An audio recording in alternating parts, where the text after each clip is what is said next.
Welcome to Innovation and Leadership. I'm Jess Larson. On this episode, we've got Chase Harmer. He's the founder at Wishes that we're going to hear all about. And I think spent 26 or 27 years in Fintech and payments and sold his last company for something north of 500 million. I didn't get the real number, but we're going to hear about how he accomplished that and how he's revolutionizing the way that can attract a lot more people to giving and to caring about each other. And I'm actually really excited about the Wishes mission. Let's go way back. Uh, Yeah, so fintech, yeah. payments. How'd you get the start? Fintech. I didn't even know what fintech really was until 2014, I think. You know, it was like, what is this? I mean, it's just really just financial technology, right? And most people don't actually know what that means. But I started in payments when I was 19, and so I got a full track scholarship to Cal Poly, but I dropped out and started a payments company when I was 19 years old with a few thousand bucks. Tried a couple times. And I think with about $5,000, I turned it into a $40 million a year business, and over like 11 years, I think, something like this. And then I realized Stripe was coming into the market, and so I realized that I needed to start adding value to the ecosystem because they were growing by leaps and bounds, and I was still doing it the old traditional way, payment processing, right? It's a kind of a boring business, it's a commodity type business. But that's really all that we had because I didn't know anything about building technology, really. I had no idea.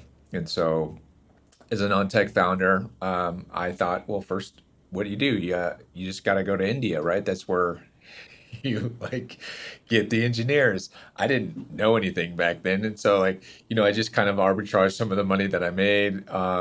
Wasted a few $100,000 trying to do it in India until I realized I had no idea what I was doing. Then started kind of learning the ropes as I went, and turned it into a big company, the next company that I was building technology for. Kind of really started as I was trying to solve. I was really big in the hotel space at the time, and so in the payments business, I had the second largest hotel association in the United States, and I went around the country and I was signing up thousands of hotels. And so I thought, well, hey, listen, if I can eliminate the no-show problem, because that's probably one of the single largest revenue loss items for hotels in general, is when people book a reservation but they don't show up to the reservation because they have no way to charge it back. Customers usually say, well, I called, I did this, I did that. And the hotelier can't he can't get that money back from the client if they charge it back because they didn't show up, and they can claim that they called or whatever. So we created this product that would tie consumers to the transaction, um, when they made a reservation, and that turned into building a gateway, building a payment facilitator company, building a card issuing platform, pivoting 20 million times to try to serve the market, and really learning a lot of hard lessons at a very, very high level. And they kind of set me up to do what we're doing now. Had I not spent the last 7 years building technology, creating patents, and doing all kinds of stuff in virtual credit card issuing, I would have never known to do what we're doing now for Wishes and really do it in like I mean 1/8 of the time that it took me to build the first platform. It was just a lot of time, a lot of effort, a lot of money, a lot of mistakes. But I escaped out of there and was able to turn it into something and build this company. So Yeah. So let's talk about what was going on at that point. You're doing 40 million a year already, and yeah. you realize like what's going on is not going to cut it. What was going through your mind right then? What did that feel like, and how did you deal with that productively? I think that I've always wanted to make something that mattered, and I really knew at the heart of that is that if you to make something meaningful and valuable, there had to be technology involved. And I think my hesitation, and I think a lot of entrepreneurs' hesitations is, well, like, I don't know how to build technology. Like, where do I even start? And but there is no real book like on this, and there's what engineers do you hire? Like, um, you know, I think really what it was for me is I knew that I was going to slowly lose that revenue over time. So I could have kept making money for a long time, and it would have slowly dwindled away as I lost market share to Stripe and some of the other competitors, because every year my clients were calling me to reduce their fees. And if you're just selling on fees alone, and every year they're reducing your fees, it's like a race to zero. Like, you really, like, how much more can you whittle it down? Like, at a certain point, and then and there's like no loyalty, right? So they'll just switch over anything. And so, uh, in Stripe at the time, and I keep using this example because they were not the cheapest on the market. They were an expensive solution, but somehow they were getting all these clients. And what I found out was that you make it easy to board clients and you add a little bit of value. At their time, they were just payment processing in the very beginning, and it made it super easy. What they fixed initially was the process of actually boarding a merchant services account. And that really was the game changer at that time. And I knew that if I was going to compete against them, then I had to make it easy and also add additional value to even be an option. And so I took my money and put it into what I thought was like the next great thing.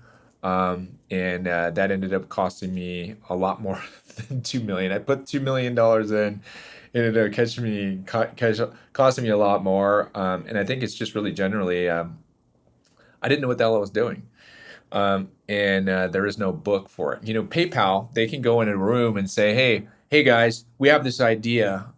Here's like $100 million, and then they blow through the 100 million and it's gone. When you're an entrepreneur and you have like X amount of dollars, and you can't just like throw people in a room and be like, figure it out, like, we're gonna do this, and it's like all of a sudden the money's toast, and you're like, oh my God, like the dream is over. So yeah, I think I just I wanted to build something meaningful, like long term, and I think just I'm driven by that more, like making a product real. Even though I didn't know how to make it, I just felt like that's how you make it. That's how you do it. That's how you can like change the game. So that was kind of my ambition at the time. No, So. that's awesome. So, did you end up taking investors before the exit, or did you bootstrap?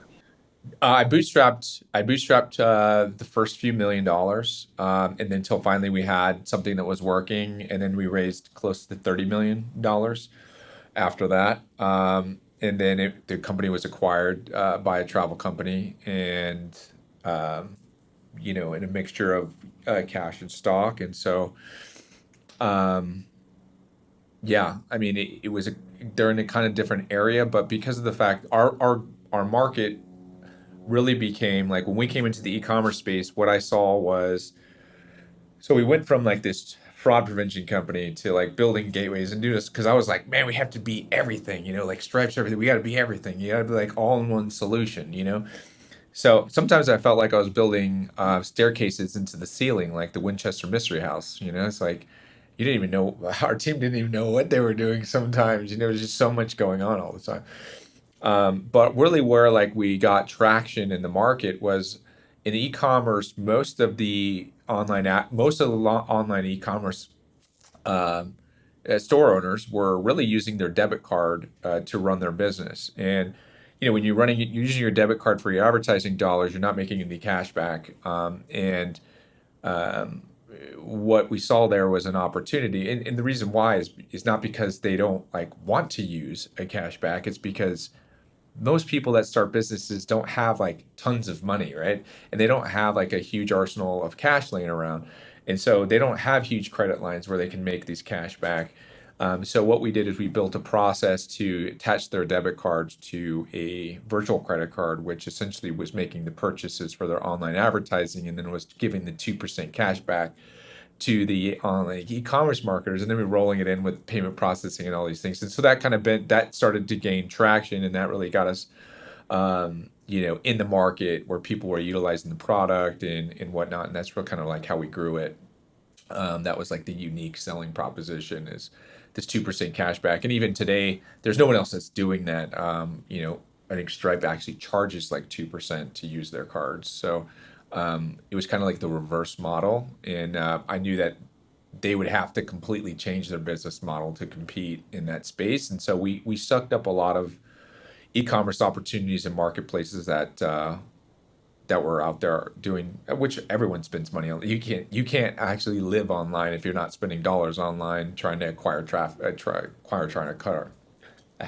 to acquire customers. So um, that was kind of the hit, and that's what kind of made us take off. So Yeah. So what's the time frame between raising 30 million and selling for the 500 plus?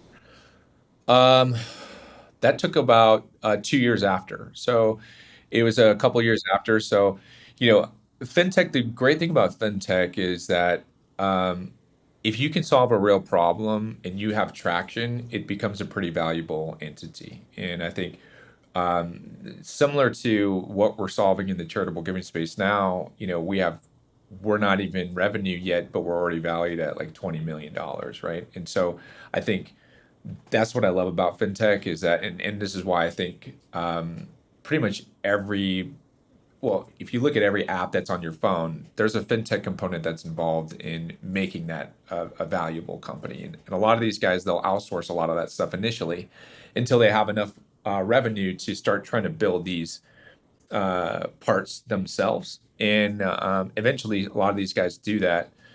But I think that's really how all these guys grow. And so it took a couple of years after the 30 million, a long-winded way, to have an exit.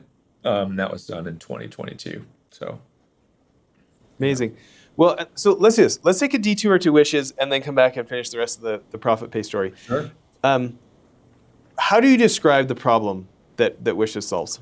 Well, so I was approaching it from a donor's perspective first. Every donor that you talk to probably is going, well, what's going to admin? What's going to impact? There's a lot of huge charities out there that, have nothing but Mercedes Benz in the parking lot. You wonder, like, and every grocery store is asking you for a dollar, right? Where does that dollar go, first of all? Like, that's what started irritating me is that, like, um, and then you see a commercial probably 3 months later, 4 months later, and then the grocery store is claiming we donated $40 million to blah blah. It's like, no, you didn't. All the customers that gave a dollar donated, and guess who gets the tax write-off, by the way? So they look like the hero. They get the tax write-off, and the donors don't even understand what the impact was. So I think you either have time or you have money, right? So if you have time, like you can actually see the labor of like the contribution that you're making. You're making the direct impact, your hands are doing the work, whatever, you're involved, right?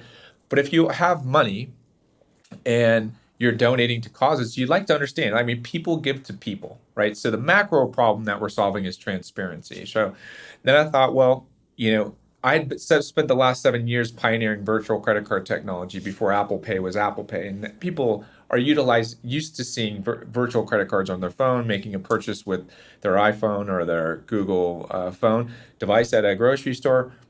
They probably don't, when you say virtual credit cards, they probably don't understand that what they have in their phone is a virtual credit card, right? But that's what it is. And essentially, I have a bunch of patents in that space, and um, what that, and I'll give this example so it kind of makes sense, right? So when I say every purchase was a sale, if you talk about the only people that were doing virtual credit card issuing back in the old days was travel companies. So if you look at like a booking.com or expedia.com, those types of companies, they're not the hotel, they're not the airline, right?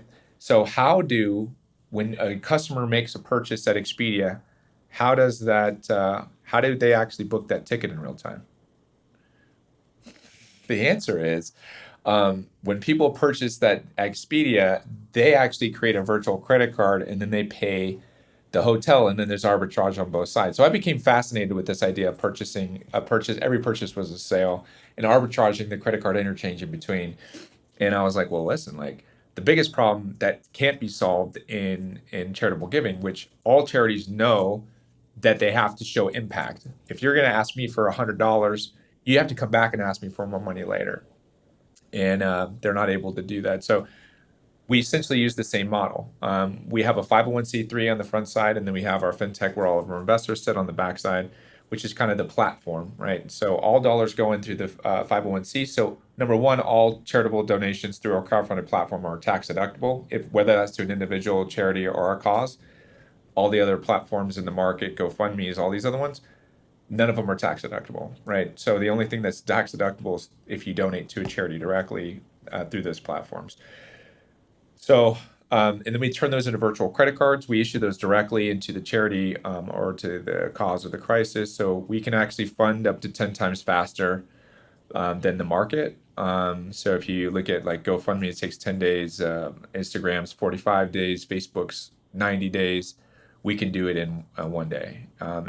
There's most instances where we could do it in the same day, and it's all fully transparent for the donor. So they can always understand where that money's going. And if you look at the last little sauce that we put into the platform is rewarding the donor, right? I thought, well, this would be cool because I do credit card arbitrage all the time, and I was like, well, you know what would be cool is if like the donors were able to get cash back and rewards for those donations because there is no cash back category for giving, right? And I was like, so if we can actually, so our nonprofit owns like a lot of other companies, and they're all specifically categorized for the merchant categories on your credit card. So think about like where do you actually get cash back? Restaurants, groceries, rideshare, hotels, airlines. So think about Maui, right? Maui fires, you had people that needed a hotel to stay at. They needed groceries for their family. They needed an airline ticket out of there, right? You can actually donate directly to an airline category or a hotel category, and your credit card company will see it as a hotel purchase. So you'll actually get the cash back and rewards from your own credit card. You get the tax deductibility instantly inside of the platform. We issue those into which is our shopping portal. Our shopping portal houses thousands of the biggest box retailers in the United States. So like everywhere that you could possibly shop, Expedia, Booking.com, Walmart, Walgreens, CVS, Costco, Sam's Club, all of them, right? So they can instantly use that money in the shopping portal and get whatever they need. Yeah, so let's go through an example. So, in addition to my commercial real estate fund at Greystoke Investments and our Yep. media company Greystoke Networks, for the last 14 years, I've run a charity called Child Rescue Association that Mhm. combats child trafficking and exploitation. Sure. Okay, so let's say that we're supporting an aftercare facility that would really like some hotel stays for trafficking victims right when they get out, or something Uh-huh. like this, Yeah. right? Um, Help me walk through some donor wants to donate $1,000 to us through Wishes. Help me understand the money goes in and then the rewards come back out. Yeah, so whoever's making the donation would obviously get those rewards, right? So if you, this instance, if people are Okay, donating, my mom.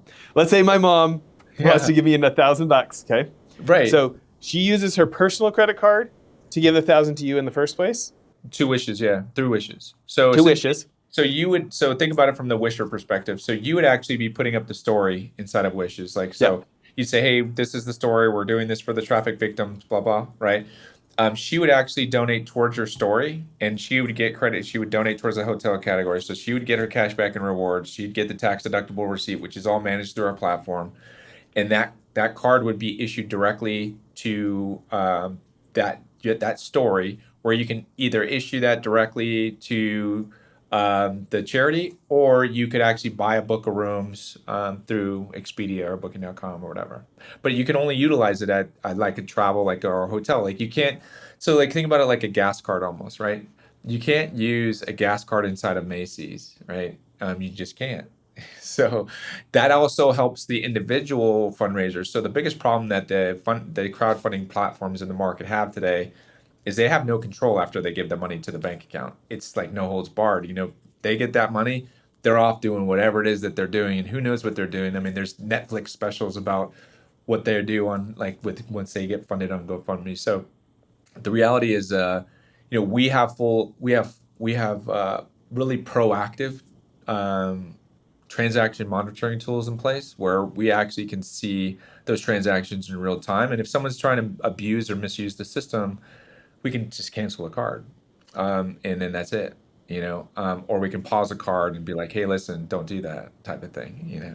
Yeah. Well, I have a lot more questions about this because I, of course, know a lot of other nonprofit leaders, and there is this thing of like we had Jake Gyllenhaal's dad on the show. He produced a new documentary called Uncharitable with my good friend Lindsay Hadley. She executive produced, and it's based on like the best, the highest view TED Talk of all time about like how can we reshape the customer mind to be more focused on how much impact was made per dollar, not how many expenses per dollar. Mm-hmm. Because it's like, what if somebody spent nothing on overhead but they didn't do any good? Who Right. cares, right? Right. Like that's not the ultimate metric. Right. Is how much went to overhead versus how much went to the program. The Right. ultimate metric is for every dollar that went to the program, how much impact was made, right? Right. Mm-hmm. But like you said, those news stories are so salacious. I mean, the people pay to make an entire Netflix story about it. Oh So yeah. when you look at the low donor confidence, especially for new donors, Yeah. I mean, people like Charity Water have done things like, okay, so the people who know us and trust us can give to this fund that will pay the overhead and pay like so you can actually Right. afford good people to do your work because you can like you try Yeah. running an organization on only volunteers, you only get so far, right? Exactly. Yeah. But then like all the people who don't know us and love us and trust us, you give to this pile, and 100% of it goes straight to digging the well in Africa, Right. right? Mm-hmm. And what I think is interesting is I'm just thinking about my friends who run nonprofits and stuff. Like the ability to work with you guys for that low trust introduction, Yeah. right? Where somebody like they don't know you well enough to feel confident that you're going to use overhead dollars correctly, Mm-hmm. and so they want to give only to the program. Mm-hmm. You know, working with you to be able to say like for this introduction to the donors, start to the story and like building the trust of like Yep. they give first, it only goes to programming. Right. I don't know if Well, maybe I'm part of misunderstanding it though. No, no, no, you are. And I think one of the things that we also do for nonprofits, though, is we actually let them to create the story. So if they choose to connect their bank account, they can raise for admin dollars. But just like Charity Water, they have to disclose what they're actually spending the money on. So like it can be part of their overall raise. Like, hey, we're also raising for admin. We are a real company. We have real operational costs, right? Just like Charity Water does. And I think but then here's like the mission. This is what we're also doing. Hey, we need HVAC unit, we need this or this, right? Whatever it is, right? So you can actually see those dollars at work, and then you can Oh, also okay. to the admin, which we actually deliver right to the nonprofit's bank account. So we kind of grade our nonprofits through transparency, also through the platform. So yeah, so we're kind of on both sides. Yeah, Yeah. Okay. So I have a bunch more questions about this, but let's finish the profit pay story first. So sure. what's so let's just do this. Like, there's a whole bunch of people listening today, myself included, Yeah. who would like to turn 30 million into 500 million in 24 months. Okay. So What's the what's 20? what's a $500 million success secret for us? I mean, I think it's I felt like a lot of the time I learned everything the hard way, so I felt like it would have gone a lot. It would have taken less than 7 years to do it had I not made so many wrong moves. But I think part of the process of learning and building something special is you have to go through that process. It's like you can't really do it right from the start easy unless you've done it before at a high level and made those mistakes. So I think you have to have the right engineers in place. Part of the problem why it took 7 years was, I didn't know what engineers to have. I was like, oh, just engineers? Perfect. Like I had a front end engineer first. I didn't even know what was a DevOps. I don't even know what a DevOps is. And then back end, front end. I didn't even know what the hell. Like, and then you have to document it. Like, so after like 5 years, I was like, what do you mean document it? Like, we have to document this? No wonder it takes 2 months for new people to figure out like what to do here. Like, And like, just to clarify on that, was it like 7 years of bootstrapping before the raise, or seven oh no, years no. No, from it was 7 years like total, right? So 7 years okay, total. four Yes. years bootstrap, then or 5 years bootstrap, then the two Yeah, years exactly. post So funded or it was post? done in 2022. I launched it in 2014.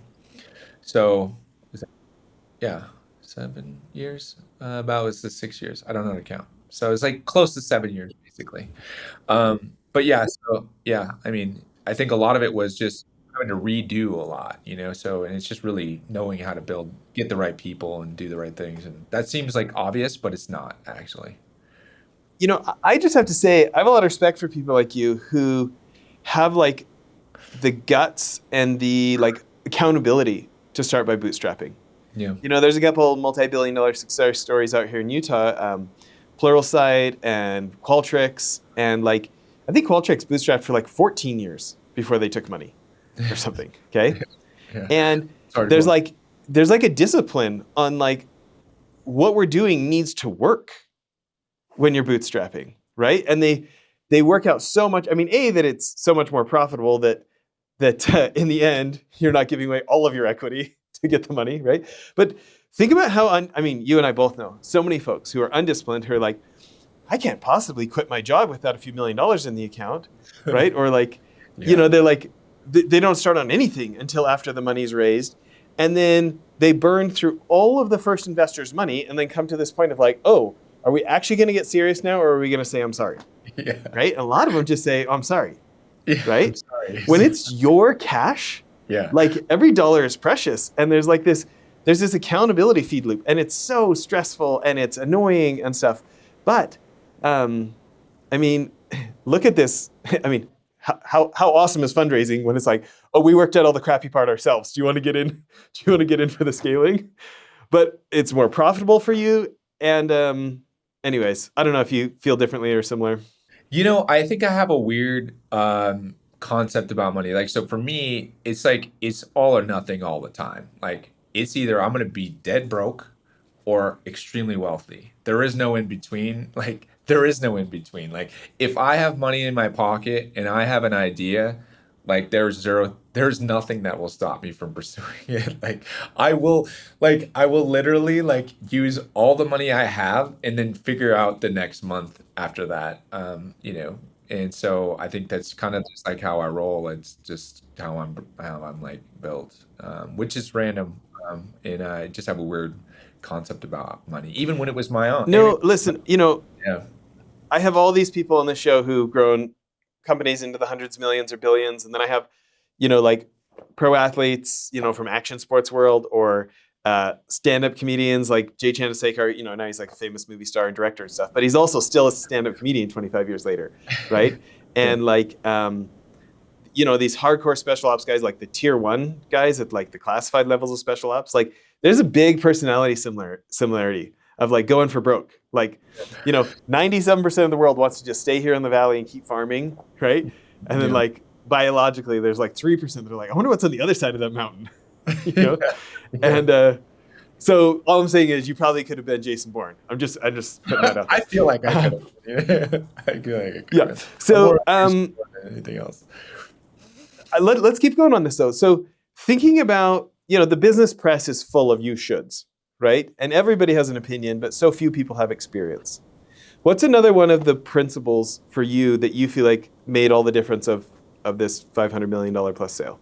Process. I mean, process is everything. So, and I say that because the first time that we launched our marketing campaigns, like we had so many, we weren't prepared for what happened after. Like there was just so much influx of new traffic, and we realized like we don't have any process built. Like, we just had no process. And so I think if you look at any great company, any big company, they all have processes in place that are duplicatable, replicatable, and everybody knows them. And when it usually in the founders, we have everything inside of our head, and it was a lot of that initially until I had Walter O'Brien as a mentor for a couple of years.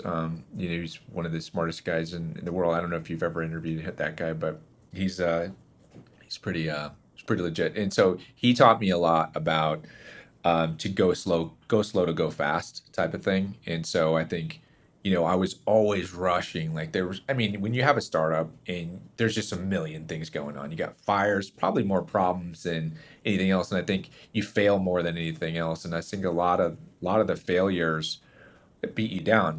I came from a $40 million like winning streak, and then I went into like the biggest slump of my life, for like 6 years, just like losing, losing, losing. And so it's just and finally you win, but it's like, man, like it just humbles you a lot. So I think process is everything, and go to slow to go fast is probably one of the biggest lessons that I learned. Because then I use that on the engineering side too. I was like, well, we got to go faster. I had 120 engineers working for me at one point, and which doesn't seem a lot when you compare it to like big companies, but I mean, we were not like a huge company. Like this is like a lot of chaos. And yeah, I mean, I was just like, pour on the engineers. But when engineers are taking 2 months to get acclimated because you had no code documented, not the greatest of solutions. And so we needed to back up, document all the code, and get new engineers in. That's kind of like, yeah. So Yeah. I'm interested during those rough times, huh? especially when you've won in the past, right? Yeah. Um, I think about this like my personal net worth has had like the severe roller coaster, right?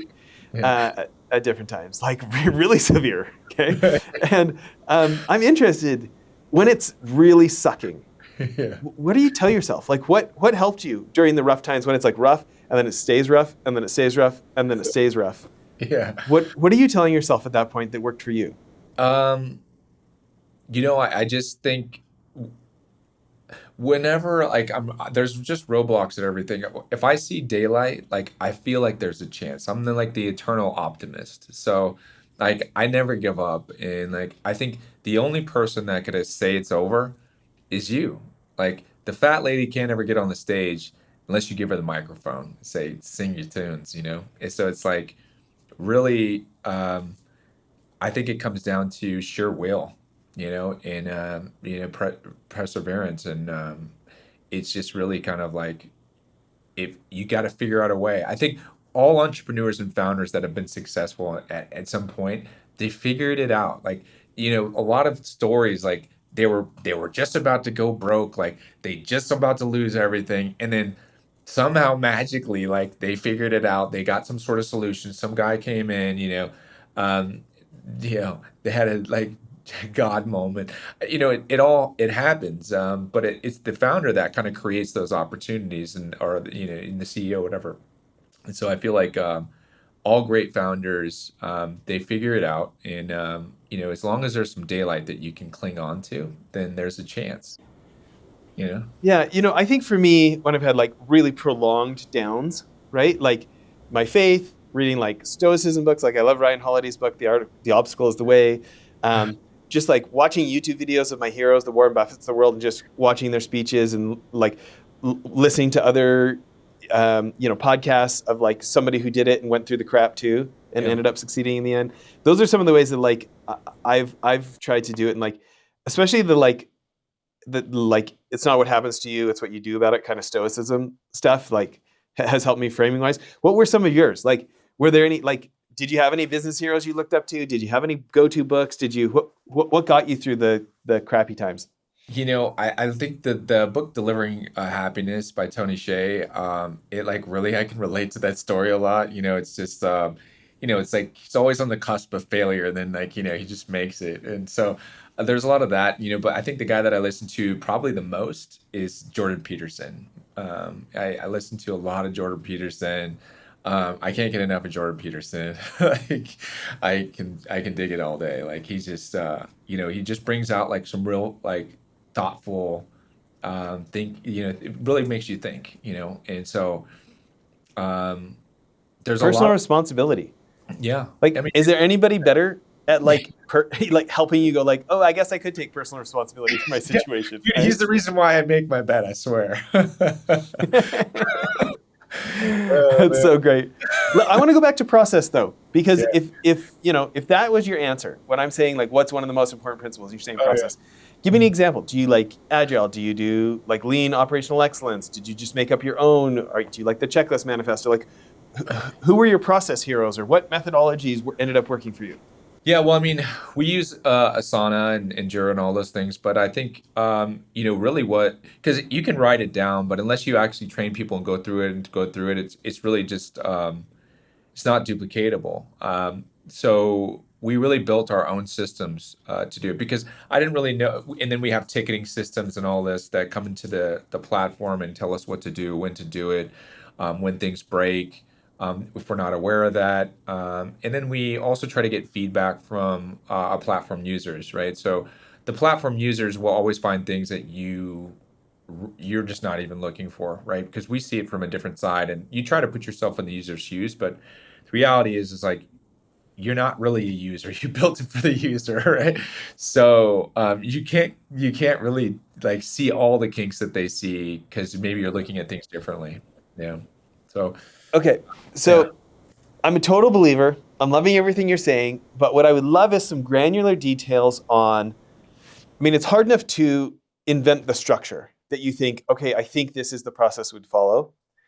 And then you have like the never ending work of having enough accountability, having enough follow up, having enough accountability to have people actually use it. And like building a culture where it's like, this is how it works at this, if you work with us, this is how it goes. And then like when people get a lot off track, like not letting it slide and Yeah. getting it back on track. Like, tell me about the indoctrination, like the like, you know what I mean? Like the this is Yeah. how it's going to be around No, here. it has to start from the beginning. And unfortunately, like in Prov Pay, like we had so many employees, and then we're like, okay, we're gonna do this now. It's like everyone's like, nah, it's like it is hard to enforce. And so like everything like we had to do in reverse that company, like, rebuild the foundation, retrain employees, and then you have to get them ingrained into the system. That's super hard, and then you're gonna lose people just because they're like, well, dude, I'm not doing it. I've been doing it this way forever. So really, the best way to do it is to do it right from the beginning. So one of the mistakes that I made when I did Profit Pays, I thought a lot of those things weren't necessary. It's like, dude, we just build product. We're going to do this. We're going to do all this stuff. But what's probably most important as you're doing that is to set those rules and set those things in place, and also set those processes in place. Because if it's there from the beginning and all the employees from ground floor are doing that, and then they're training the other people, then everybody is in line. And if you do it in reverse, it just becomes almost impossible, and everyone's resentful for sure. So let's talk about this though. You know how like there's just cultural shift and you get new employees and you get big personalities over here and you get there's those people who are better at getting away with stuff than other Yep. employees. Talk to me about like what was happening weekly, monthly, yearly to like get on track to to get everybody up to standard to verify that Yeah. processes are being followed. Like what did like give me something like super tactical granular that people listening Yeah. today can like do tomorrow at their company. Yeah. So I think one of the things that we implemented was governance, and so we had one employee for each department inside of a monthly Senate meeting. Well, actually, it was a weekly Senate meeting, so we can actually understand the concerns from each department, and then we'd actually address them every week. That was like super helpful. But again, like when you have departments that are siloed and they don't talk to each other, and then you don't have those rule sets in the place in the beginning, it becomes super hard. So what the key about governance is you have to have the agenda planned out before, and it's got to be pretty strategic every single time. You can't just go in there and be like, hey guys, what's the problem is over here. It's like, no, you actually got to like have a plan. And we had a whole entire roadmap every single week about the governance, and then we had departmental meetings. I mean, sometimes the meetings were so much. Like I'm really not a huge fan of meetings just to have a meeting. It's like it's pointless. But unfortunately for me, as the visionary, like I had to have duplicatable meetings because people just don't understand my brain a lot of times. And so like you have to have someone that breaks that down. But I think the most important thing that allowed us to actually build kind of consistency and really manage that accountability was those weekly Senate meetings. We called it the Senate, but that was our governance, and we'd have the customer success there. We have the all the executives there. We'd have all the departments that were in. They'd all have a voice in that meeting. And so, how many employees did you have at that time, and how long would a Senate meeting take each week? Um, well, we kept it to an hour, and the reason why we did that is because we had a very strict agenda, and so sometimes it would go to like an hour and a half, but every department had a voice, and we talk about like there was like various things that we talked about for each department, but those were also the accountability checks, and where we talk to but it's just one person from each department. So one key person from each department, and then they would report down to their management, and that's how we kept accountability on track. And we obviously manage the employees from the management, manages up to the Senate, and then the Senate kind of manages down that way. But the last question I think was, I forgot, was you said something, you asked me something else. Oh, don't worry. Let's do one more. Give me another $500 million. Like, this is a principle I couldn't have done it without. Like, what's like the Chase Harmer gospel? The Chase Harbor Gospel. I think, you know, one of the things that I learned is like, you really just have to have like one person that can break you down. So this is more of a founder thing, is that what I realized took me a long time to really get is when you're trying to preach to engineers, first of all, they're like a different species of human most of the time. For me, like I'm like the Jason Bourne, they're like something else. And so like, and then I'm super excited, and so they'll all like nod and do this stuff, but then then you just don't get it done, or they bring it back and they try to figure it out because you told them to build a triangle, but they're building it like a square, and they have to deliver you a square. So I think you have to have that really key person that can break you down to actually get into the engineers. And that saved me years of time with the newest project. What I didn't have for the last one is like, Visionary engineer translator, kind of exactly. implementer type of person. You have to have that, and it's like but they have to understand you too. That's the thing. So like, they say, hey, you gotta have to have this project manager. It's like, okay, project manager, boom, let's just get a project manager. It was like, well, dude, if they can't break you down and they're the ones that are talking to the engineers, good luck, dude. So you really have to have someone that really understands you and asks you questions like, hey, I don't understand this, because a lot of people will just be yes mans, and they'll be like, yeah, well, okay, totally get it. And then it's like, but do you actually get it? Repeat it back to me. Like, tell me you understand this. Like, and I think I really didn't do that until like we realized we just had so much backlog inside of the platform. And and I think when you have so many employees, and this goes back to the process thing, is you have employees that hide, back in there. It's like, you're paying them a bunch of money, but like you're like, oh yeah, where's Jimmy? Like, oh, Jimmy, like his son's sick today. It's like, dude, I haven't seen Jimmy for a while. Like, what the fuck is he doing? You know what I mean? Like, yeah, Jimmy's like, he's taking you for a ride is what Jimmy's doing, but, so you have a lot of that. But then you also have, I think what you also have is that when you build that resentment, this goes back to trying to implement rules later.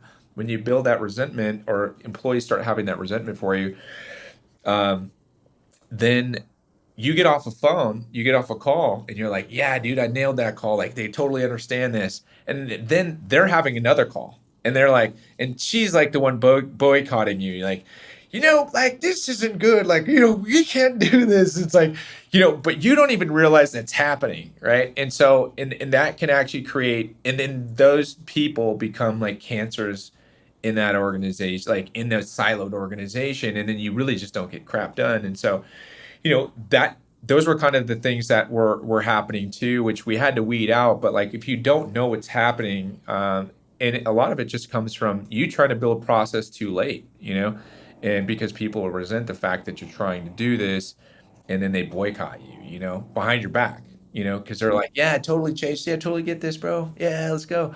And then you're like, dude, I nailed that call. And they're like behind you having another call, telling everyone like, dude, we can't, this isn't possible. Like, you can't do this. And I'm like, dude, what? But you don't find out until later. And they're like, dude, Chase, they're talking about you this call.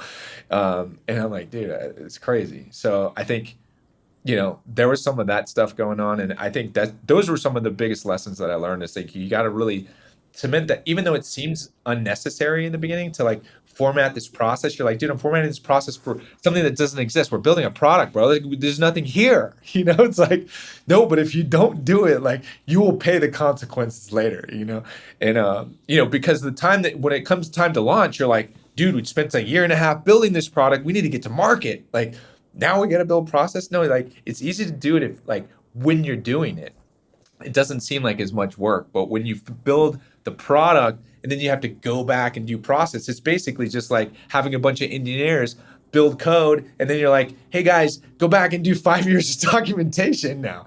You're like, but Jimmy's gone. He built it on Ruby is on Rails. It's like Ruby on Rails. Like what part is done? Like God, like oh my God, like this is the disaster that you have to deal with. Oh my God. So that's the life, though. Those are the lessons you learn. I'm getting your passion for process and early and consistent. Let's switch gears. Let's talk about wishes. So, Yeah. I mean, congrats on a absolutely stunning exit, and congrats on now using these skills for good to help your fellow Yeah. man around here. Yeah. Um, when you think about what you're really trying to get done at Wishes, um, what do you feel like is maybe one of the biggest lessons from your previous successes that you're bringing with you? Um, the compliance side, I think, especially since we're dealing with, we have two separate boards, two separate executive teams, one for the 501c, one for the fintech, and keeping them church and state, and actually managing the compliance was a heavy lift this time. And I think that also had to do with the fact that a lot of crypto companies went down in the last year, and a lot of the banks that were backing the fintech, I mean, that really kind of operate in, are the big players in that space. They they all got kind of hurt, and so like they're under scrutiny. So, but it was a heavy lift, and I think we took it super serious. Where last time it was more like relaxed, like it wasn't as intense. But we realize now it's like with consumer confidence, where it's at, with donor confidence, where it's at, like this has to be, we have to nail this, and every dollar and cent's got to be accounted for. And if we're saying there's no fees for anything on the platform, then that's what it's got to be. And so we got to make sure that that all happens. And yeah. And what's the website if people want to get on the wait list for the app? Yeah, it's wishes.inc. And if you go onto that page, you'll see a couple different personas. There's one for donors, nonprofits, and a wisher. So if you fall into any of those categories, just press on those buttons and then you can get onto the wait list and we'll put you in the queue. As soon as we're ready to go live, we're going live on Apple first. And we will keep you in the loop and get you guys in that first batch of Yeah. people on the platform. So. I'm interested from a marketing perspective. What are you finding are the most effective ways to connect with the right people who can help get you the wishes message out? And like, what's effective for you?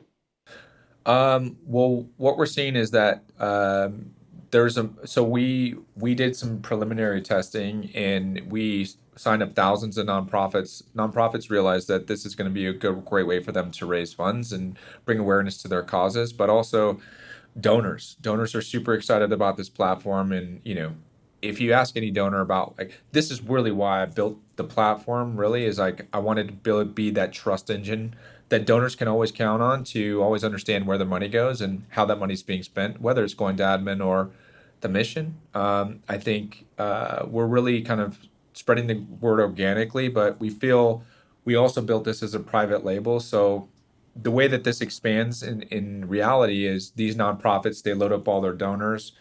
And then the moment that that donor wants to reach out to another charity or cause or crisis, or there's another disaster, they'll use Wishes to send money, and then they become a Wishes opportunity as well.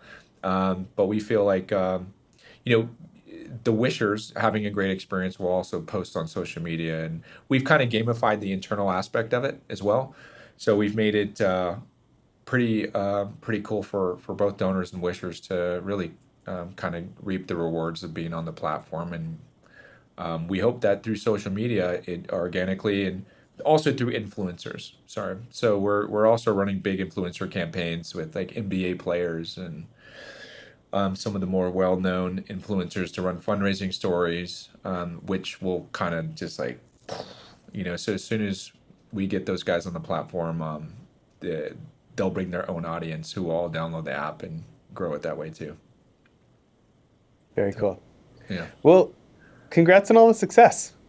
Well, thank you, man. It's been fun. Yeah, it's been a journey. Yeah. If people want to follow you or keep up to date? Is the website the best place? Social? What's best? Yeah, I mean, so reach out to me on LinkedIn. I'm on LinkedIn, Chase Harmer at LinkedIn. I'm also on Facebook, but more of a LinkedIn guy. So yeah, if you'd like to connect with me directly, send me a message or get me at my email, chase@wishes.inc. I love it. Well, thanks for making time for this. Hey, appreciate you, Jess. It's been great.